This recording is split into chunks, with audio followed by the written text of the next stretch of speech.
Okay, and welcome back. Practicing Medicine Without a License. The name of a new book?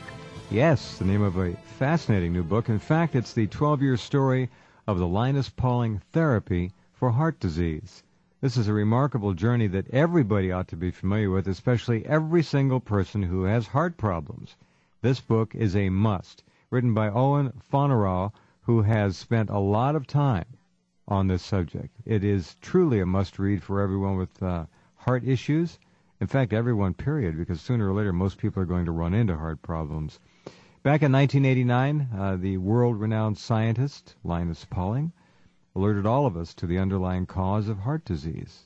And the founder, Owen Fonorow, has put this book out. He is the founder of the nonprofit Vitamin C Foundation.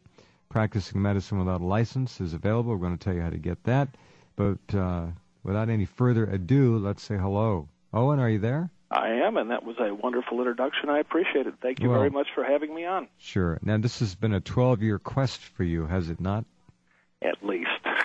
I became interested in vitamin C actually around 1983 and 1986 and began following Pauling's lead and turned all my health around.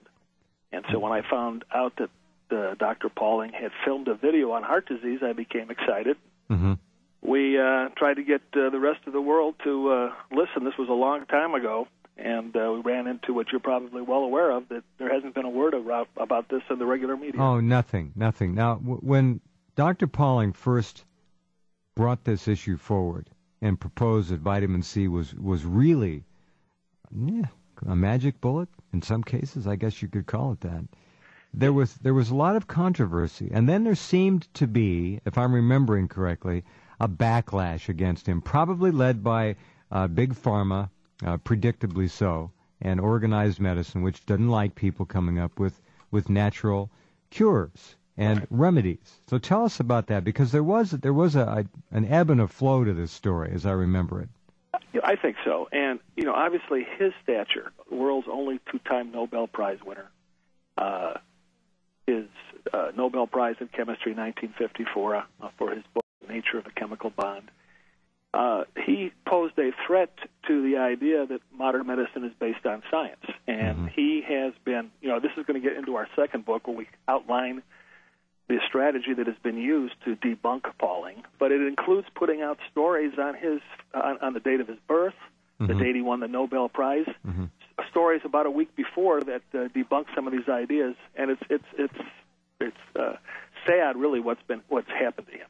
But his point of view when he would talk to people is that that he relies on the truth. He's telling the truth, and he's confident that the truth will win out. I'm not so confident, but. Well, it's very difficult, Owen, when we don't have access. We don't even have a fair shot at getting to the mainstream media anymore. If they don't want us in there, we're out. So we are left pretty much to our own devices and the Internet, which is what we're trying to do. The book is called Practicing Medicine Without a License, the story of the Linus Pauling therapy for heart disease. How many Americans suffer from heart disease now? What's the percentage? Well, according to Laura Bush in that announcement, about 50 million Americans are diagnosed with some form of cardiovascular disease. Every year? Well, I have a current diagnosis. Pending. The number of deaths, in 1970 there were 700,000 deaths. There were 400,000 from heart attack in 1996. But if you include stroke, we're talking between 500,000 and 1 million people dying per year who might not have to die if they knew it. Somewhere somebody diagnosed the world number, and it's way up there. I was thinking that might be the world number, 50 million a year, but it's in the tens of millions. Well, that could be high blood pressure. It could mean a lot of things. Right.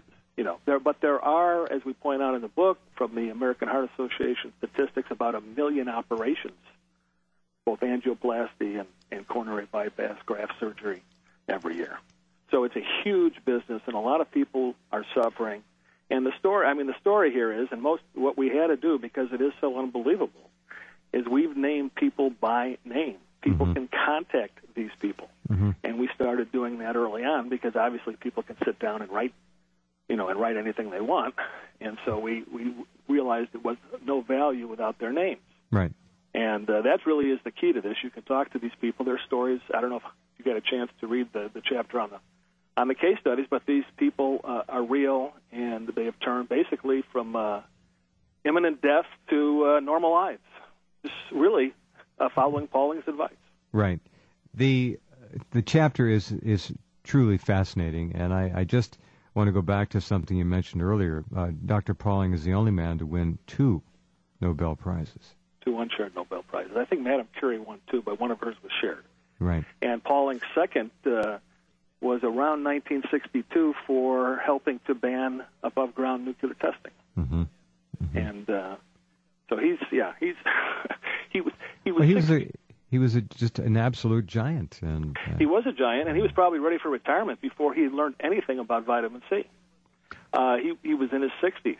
How did he learn? What was it that Owen that tipped him off? What is the story? The fellow's name was a biochemist named Owen Stone. But what became interested in high-dose vitamin therapy was reading a book by an Abram Hoffer on giving vitamin B3 in extremely high dosage to schizophrenics.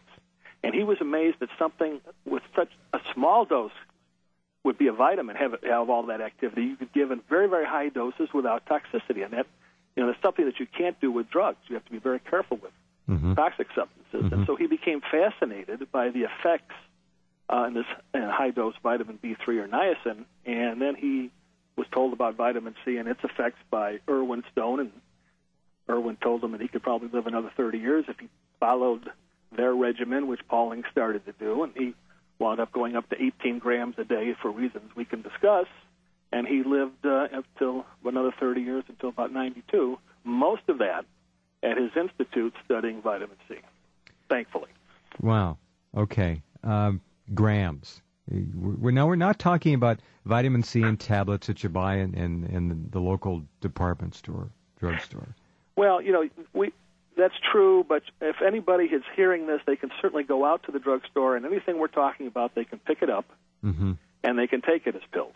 And it becomes cumbersome in the amounts that Pauling recommended, but it's still something that it will have a similar, it'll have the same effect.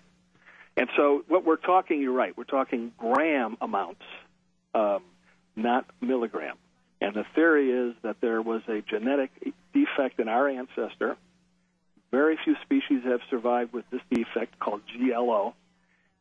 Species that don't have the defect produce vitamin C, and that's almost all other species. And they produce it 24/7.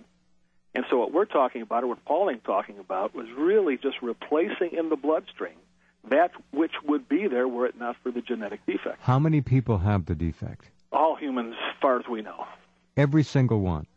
Every single human. And okay. It looks like they're most high-level primates, including the gorilla. Mm-hmm.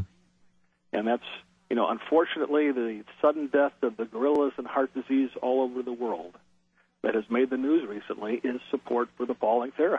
When did this genetic defect occur? Was it always around? We've always been unable to produce vitamin C like most other animals? That's a very excellent question. Or did this... Go ahead. Well, we've been discussing... We have a forum at the vitamincfoundation.org, and we'd love everybody to join. We have experts from around the world discussing these types of things. Mm-hmm. And we're currently talking about the GLO, and some, there are geneticists out there who have actually identified the nucleotides, the sequences where what the defect is. Uh-huh. And they can tell that it is aged because there are mutations on top of the defect that have been passed down. So it looks, the estimates are I've heard between 3 and 50 million years ago. But the only descendants from that ancient ancestor that have survived, again, are the high-level primates, a guinea pig, fruit bat.